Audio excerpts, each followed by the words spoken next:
I'm John Hendricks. It's Friday, August 29th. Today, benched in Elm Park. Pretty sad, pretty disgusted, actually. What happened at a Winnipeg soccer complex that forced it to close, and what security cameras revealed. Also today, lost to overdose. We still have really high numbers of people who are dying. Remembering loved ones who've died and what advocates want to prevent future deaths. Plus, the day the music died. Devastation. Very, very sad. Fire destroys a Winnipeg live music venue.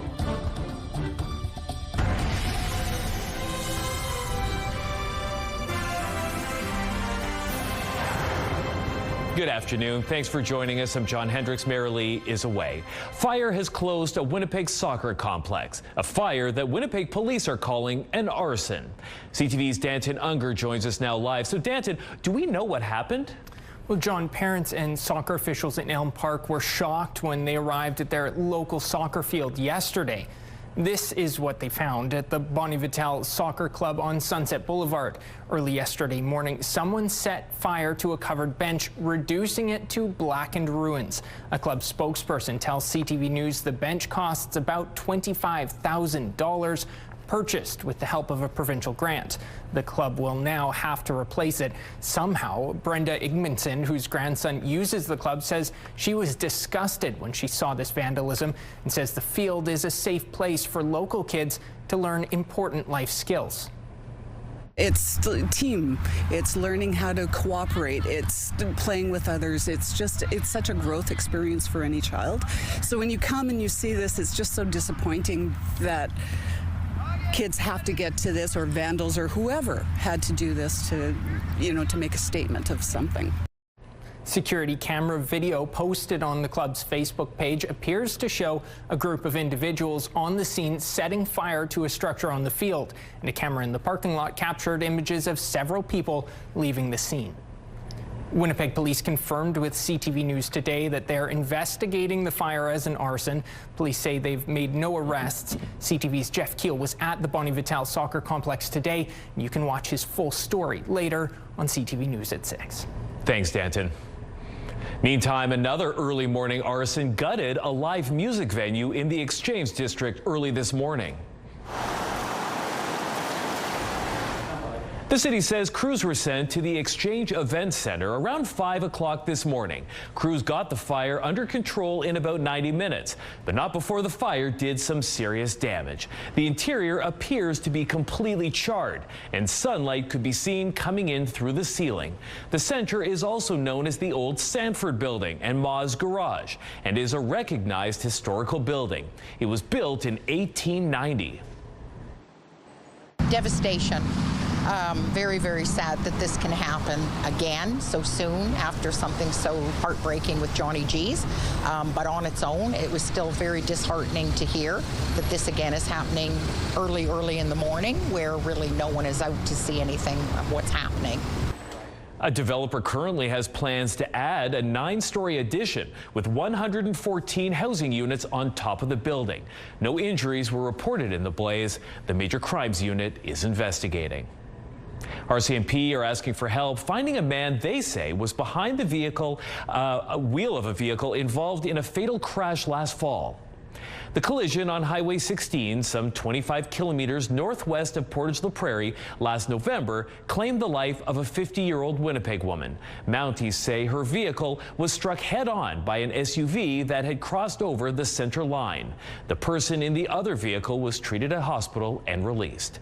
Investigators are now searching for 48-year-old Kevin Maida-Washing of Winnipeg. He's facing charges including impaired driving causing death and unauthorized possession of a firearm. He's believed to be in Winnipeg. Anyone with information is asked to contact Portage RCMP or Crime Stoppers. Manitoba's police watchdog has cleared an officer in the shooting of a man in the middle of rush hour traffic last summer. Police were initially called about a man who had tried to set the gas tank of a truck on fire before walking into traffic at Notre Dame and Arlington Street carrying a knife. The officer and his partner said they attempted to use their tasers and pepper spray, but neither were effective. And when the man lunged at them, he fired a single shot. The report says that is corroborated by witnesses and video surveillance. The man who was shot confirmed most of the details, but maintains he only pulled out the knife after police drew their weapons first. He also said he had consumed meth before the incident. A Northern First Nation is suing Manitoba Hydro, saying it has left the community isolated. The lawsuit was filed by York Factory First Nation, a community nearly 700 kilometers north of Winnipeg, accessible only by a winter road, boat, or plane. Now, the claim alleges Hydro is intentionally creating artificially low water levels on Split Lake, levels that are so low a provincial ferry can't operate. First Nation leaders say the community has had to rely on expensive charter flights and freight boats for supplies. The claim seeks a court injunction ordering Hydro to release more water into Split Lake so that the ferry can operate. Hydro declined to comment, saying the matter is before the courts. However, the Crown Corporation has previously stated it's helping York Factory First Nation by providing boats to help transport people and supplies. No statement of defense has been filed as of Friday, and none of the allegations in the claim have been tested in court. The fourth floor of the Millennium Library is expected to reopen on Tuesday with some new safety features in place. The city says temporary fencing will be going up on the third and fourth floors over the weekend. It will be in place until something permanent is put into place. Now, this comes after two incidents in recent weeks, one involving a man in distress and another in which a man died. A 62-year-old man is dead following a two-vehicle crash in the RM of St. Clements. It happened yesterday morning at the intersection of Highway 4 and Provincial Road 508. A pickup truck was heading north on Highway 4. RCMP allege another vehicle traveling on 508 failed to stop at a stop sign and hit the pickup. The driver of the vehicle, a 62-year-old man from Scantlebury, was pronounced dead at the scene. The driver of the pickup truck wasn't injured. Sunday is International Overdose Awareness Day, and it was commemorated today at the Manitoba Legislature.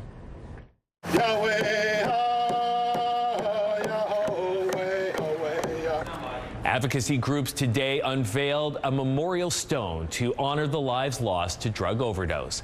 Overdose Awareness Day brings attention to the issue and reduces the stigma of drug-related deaths. It also acknowledges the grief felt by families and friends of those who have died. The Manitoba Harm Reduction Network wants to see better strategies in place to prevent overdoses. Because of drug poisoning is 100% preventable. So when we know we can prevent it, it's hard coming together to honor people who died last year when we know they could all be alive still. The Manitoba Harm Reduction Network says since 2014, 2,500 Manitobans have died from a drug overdose. It's lobbying for safe consumption services and more treatment options for people using stimulants. The province has just announced the annual rent guideline for 2026. Landlords will be able to raise rents by as much as 1.8% as of January 1st. Now, there are some exceptions, such as units already renting for more than $1,670 per month or for social housing. Tenants must receive notice at least 3 months in advance, and they have 60 days before the new rate takes effect to make a complaint to the Residential Tenancies Board. Well, some sad news from the Assiniboine Park Zoo today. The zoo's senior Arctic fox, Jack, has died. Jack was over 11 years old. He arrived in Winnipeg in 2017. The zoo says Jack had been experiencing age-related health challenges for some time, and recently his mobility took a turn for the worse. The zoo's animal care teams decided it was time to put Jack down. The zoo says Jack was full of personality and was a favorite of many zoo staff and visitors and volunteers. He was interactive with his care team and enjoyed playing tug. In the wild, Arctic foxes have a life expectancy of approximately 3 to 4 years. As we head into the Labor Day long weekend, here's a look at what's open and closed on the holiday Monday. Winnipeg Transit will be operating on a Sunday schedule. Public libraries will be closed Sunday and Monday and will be switching to winter hours on Tuesday. Recycling, garbage, and yard waste will be collected as normal. All indoor pools and fitness and leisure centers will be closed, but most outdoor pools and spray pads will remain open. Liquor marts in Winnipeg and Brandon will be open from 11 a.m. to 6 p.m. on Monday, except for the True North Square location. Rural LC hours vary. And finally, most major Winnipeg malls will be open from 11 to 6. You can head to our website, ctvnewswinnipeg.ca, for more details.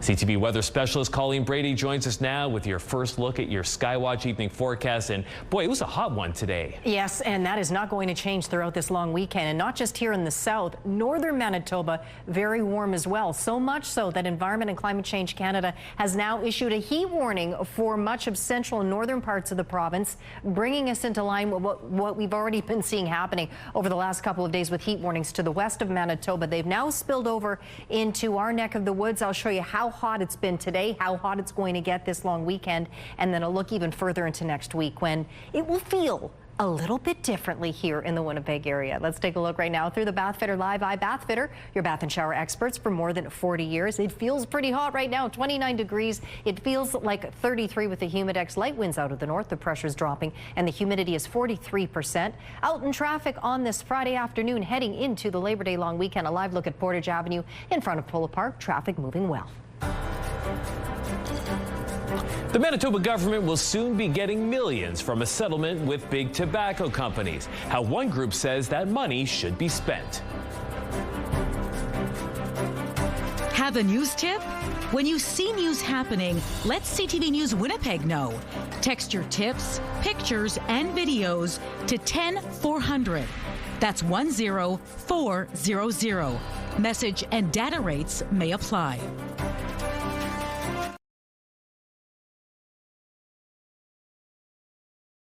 Statistics Canada says the Canadian economy contracted 1.6% in the second quarter of this year. It is the worst decline for the country since the COVID-19 pandemic, primarily due to U.S. tariffs, which slashed exports by 7.5%. Exports in key sectors like energy and automotive dropped significantly, widening the trade deficit. And here's a look at how the trading day ended today. The Canadian dollar up 11 cents to 72.82 cents U.S. West Texas Intermediate is down almost $1 to 64.01. Western Canadian Select is up 48 cents to 51.66. And the TSX jumped 129 points today to 28,564. Those are your business headlines. I'm Lindsay Biscaya. Billions of dollars from tobacco companies are starting to flow into provincial and territorial coffers. This comes from the $32.5 billion settlement made in March. It requires the three major tobacco companies to pay billions to provinces, territories, and former smokers looking to recoup smoking-related health care costs. Now, the province stands to receive an estimated $1.1 billion with an initial payment of $280 million. What the province will be doing with the money, well, the Premier has previously said the payout would fund cancer treatment and the building of a new Cancer Care Manitoba headquarters. But the Manitoba Tobacco Reduction Alliance says some of the money should go towards smoking prevention efforts targeting youth.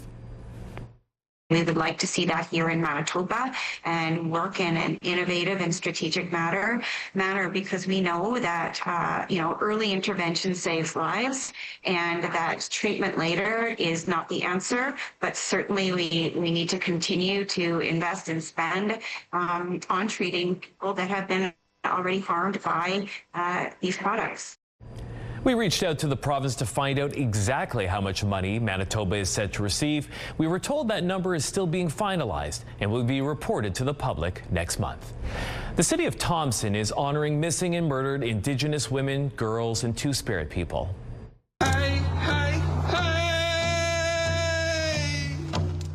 Today, MKO held a ceremony to unveil a monument at Thompson City Hall. The metal figure of a woman in front of an ornate set of wings is meant to honor missing and murdered women, girls, and Two-Spirit people. This monument is a place of remembrance. It is a place where we can come to honor the lives of our sisters, our mothers, our daughters, our aunties, and our two-spirit and gender diverse relatives who were taken from us too soon. The day began with a pipe ceremony, a blessing of the sacred site, and smudging. There were also speakers, reflections, and cultural presentations, followed by a community feast. It's really cool to see a visual medium like this that can come alive in your hands. A festival celebrating an art form growing in popularity is returning to Winnipeg. Spotlight is next.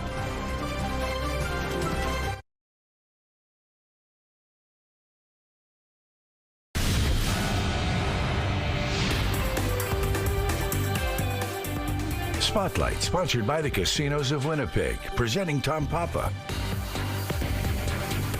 Colleen Brady has your spotlight today, and I'm sure there are a lot of kids who are going to be sad to hear this is the last weekend before they have to head back to school. Oh, no doubt there are. And here's a look at some of the events taking place in Manitoba before they head back. A Taste of Manitoba serves up community culture and cuisine at Fort Gibraltar. Falcon Lake Fun Fest features a midway and more. Rossburn has a rodeo and harvest festival, while Ashern hosts its own rodeo. Dulnevert Museum celebrates its 130th anniversary with Dulnevert Days.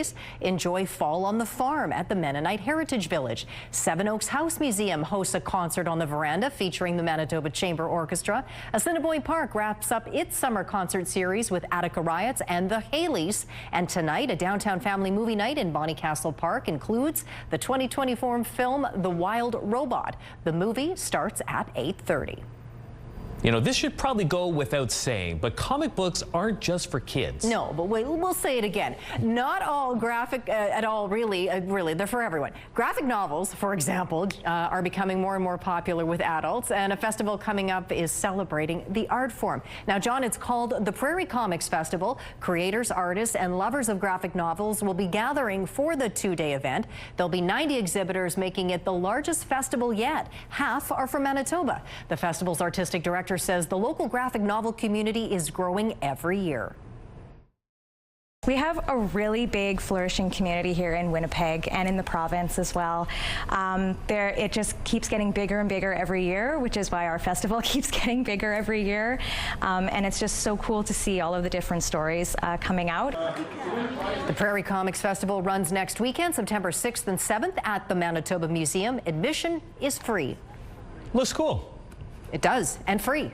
Even better. That's right. All right, thanks so much, Colleen. You bet. Your primetime lineup starts at 7 with Celebrity Jeopardy, then at 8, neighborhood disputes, and all the drama that goes with them come your way with back-to-back episodes of Fear Thy Neighbor. A live look out onto the Provencher Bridge. Not a lot of traffic there at the moment. Now, the city has just released information about the upcoming Nagar Kirtan Sikh procession, which will close some streets in downtown Winnipeg. Put it that way. As early as tomorrow at 7 a.m. through to 7 p.m. Sunday, we will have more information about those road closures coming up on CTV News at 6.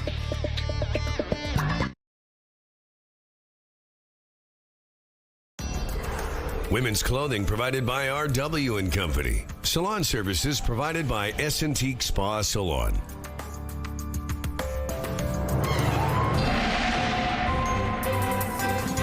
CTV Skywatch weather brought to you by South Beach Casino and Resort. Visit southbeachcasino.ca. Well, it's been very warm over the last couple of days, and it will get even warmer as we climb into the long weekend, which is, well, really, we're on the doorstep of it right now. The night ahead first, leading into the long weekend, it'll be very nice here in the south. In the north, it's also been a very warm day. We've had temperatures across the province in the upper 20s and low 30s, well into northern Manitoba. Now, with the heat in the north, Environment Canada has now issued heat warnings for parts of central and northern Manitoba. What's required to trigger a heat warning is a little less than what we would require here in the south, but still nonetheless very warm across the province today. As we head into tonight, you'll have very warm overnight lows in these communities like Norway House, The Paw, Flin Flon, Lynn Lake, and Thompson. But even outside the warned regions, it'll be pretty warm as well. The exception today, though, was Churchill. Churchill and York regions had this cloud hanging over, but also temperatures were falling throughout the day, courtesy of a disturbance moving through that part of the province. Over in Lynn Lake, not relatively speaking all that far away, the temperatures were skyrocketing. Tonight, fairly clear across the province. Back into northwestern Ontario, warm overnight, setting us up for a very warm and sunny start to the long weekend across our region. Temperatures again will be getting up into the low 30s across a good swath of Manitoba during the day. Another warm night ahead, and then we get into Sunday, where hit the repeat button here in the south. Temperatures will be up in the 30s. In the north, very warm as well, but there'll be some changing conditions as well, with some areas going to see some shower activity first in the northwest before it shifts into the northeast. 15, no showers in sight for Winnipeg tonight. A few clouds, light winds out of the south. North winds by tomorrow afternoon, though they're still light. Abundant sunshine and a hot high of 31 degrees. Now, to give you some context, the normal high now for Winnipeg is just 22. The UV index for Saturday is 6 or high, and then the rest of the long weekend also very warm, exceptionally so. In fact, on Sunday, 31 degrees, mostly sunny, 27 on Labor Day Monday, mix of sun and cloud with the chance of a thunderstorm. The chance is a little less on Tuesday, but still possible. But you'll note the big drop in temperatures, just 19 degrees, and then temperatures staying in the teens through to Thursday. Our first weather photo takes us out to the Goose Sanctuary at Rennie, and a look out at the swans on the water there. That photo is from Bill, and this is a beautiful photo out at Whitefish Lake. That photo is from Lori. Send us your weather photos to winnipegweather@ctv.ca. Thanks, Colleen. Anticipation is building ahead of this weekend's Labor Day Classic in Regina. It's the battle on the prairies. Like, there's nothing better than watching those two teams go head-to-head every single year. There's always a lot of grit, a lot of passion. Best rivalry in the CFL, hands down. It's mainly the fan base, the bickering, the banter, but at the end of the day, it's all love. It's all love with the game, right? The Bombers are on a roll right now. They're on a 2-game win streak. I gotta go. The Bombers are gonna go 35-27. They are gonna win. The Riders lost last game, so I feel like they're going towards a slump right now. I'd say 28-7, Bombers. The Bombers will take on the Rough Riders Sunday at Mosaic Stadium.